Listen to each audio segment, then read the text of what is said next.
So as we start talking about tuning software, not just the tools, but the software, the master editing software, I see most recently you're actually offering a WinOLS and Magic Stage X combined training course. Now, a lot of people think, well, I'm either going to run WinOLS or I'm going to run Stage X. You know, would I run both softwares? But you're actually doing a training course on showing how they're combined. Why is that? What is so good about running these two softwares together? It's a really good question, and it's actually a completely unique course in the world as well, to combine the WinOLS software and Stage X as part of a training course. We spoke about it when we talk about tuning tools, that no one tool does everything you need. You end up with a range of tools to cover all of your tuning needs and requirements. It's very much the same when it comes to master editing software, so master file editing software. Whilst it's true to say that the WinOLS program has no barriers and has the capability to tune anything you want in there, it is also quite a big jump to go from something like Stage X straight into WinOLS, or from nothing straight into the WinOLS software. So you'd normally start with a software. I mean, that's my experience. Things you start with something like either the Alien Tech ECM or the Magic Stage X. They're just slightly more easier to get to grips with. It guides you through the tuning process. Now, obviously, still need the training to know what the user's changing, how they're making the edits, and to what areas of a particular map for the desired outcome. But the Stage X software gives you those maps. You're not having to spend time going through the WinOLS software, identifying what you think might be spark advance or fuel pressure, etc., building the table and all the other work. And the drivers are very good in Magic, aren't they? Yeah, the drivers, the map packs in Stage X are really, really strong. They offer enough capability for Stage 1 and Stage 2 tuning, and even some Stage 3 tuning on some vehicles when you get into bigger components such as bigger injectors that need recalibrating, bigger turbos that you need to scale sensors and things for.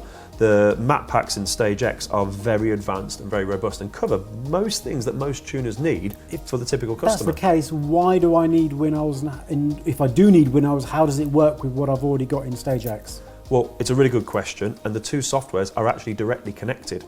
There's an upgrade you can do where you put your WinOLS ID into your Stage X account, and it will tie directly into your WinOLS software.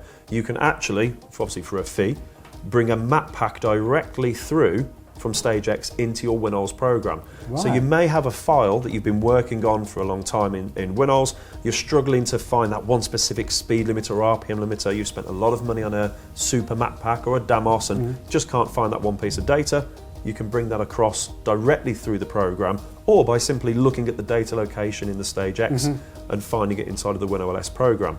You can also look at the properties of the projects, those really hard to find sometimes factors and conversions. Takes that raw data from what looks like a random string of numbers and turns it into degrees of spark advance. You can take that data from Stage X. On top of that, another key thing, if you've got your accounts linked, so your Stage X and your WinOLS accounts linked, you can use the DTC function from Stage X directly in the WinOLS software. So what's this mean for you? You don't have to have a separate browser open, you don't have to have Stage X on one screen making changes and then importing it back into WinOLS separately as another version. You can use your WinOLS program as the home, as the hub for your tuning, and pull through directly the data that you need or the DTC changes that you need from your linked Stage X account. I think genuinely this is really, really interesting, because I mean, I've been in tuning a long time and I think a lot of people don't quite understand how these softwares can work together. And like tools, if you do combine different softwares, different tools, you can actually massively grow what you do. So in this case, it sounds like that Stage X and WinOLS actually really can be quite a perfect partnership and save you a lot of time. Yeah, completely. And that's what it all comes down to at the end of the day. You want to do the best tune you can for the customer that does everything the customer wants, everything you set out and promised to deliver in the most efficient time frame possible. If you're a mobile tuner, for example, you don't want to have 10 different pieces of software open at any one time. You want to try and keep it nice and streamlined. Get the change that you need inside of Stage X, bring it across into WinOLS. You've got your tune there made and ready for the car, but with the advantage of the WinOLS database, it means you can quickly reference it again in the future. So instead of having to go through potentially the map pack in Stage X, even if you import it, you'd have to make all the changes individually. You can now use your WinOLS database to go, oh, I've got a 99% match. We can align the data and just quickly copy it over. So it makes the tuning process more efficient. It also provides WinOLS users with more map data without having to sort of look around and sniff through the background maps, buy map packs and A2Ls. It provides those core-based map packs that you need to be able to develop your stage 1 and stage 2 tuning. And of course then when you look at the tool side of things, to bring it back to hardware, things like the Magic Motorsport Flex and the Autotuner work perfectly with the Stage X software and of course WinOLS. So if you use an Autotuner or the Magic Motorsport Flex, of course, you can use Stage X for your tuning, and it's supported inside of the WinOLS software as well. So you've got 2 pieces of software and 2 hardwares, 2 tuning tools that all work in unison. It's really interesting, how these things come together to actually make your tuning life easier, and it's a really good example.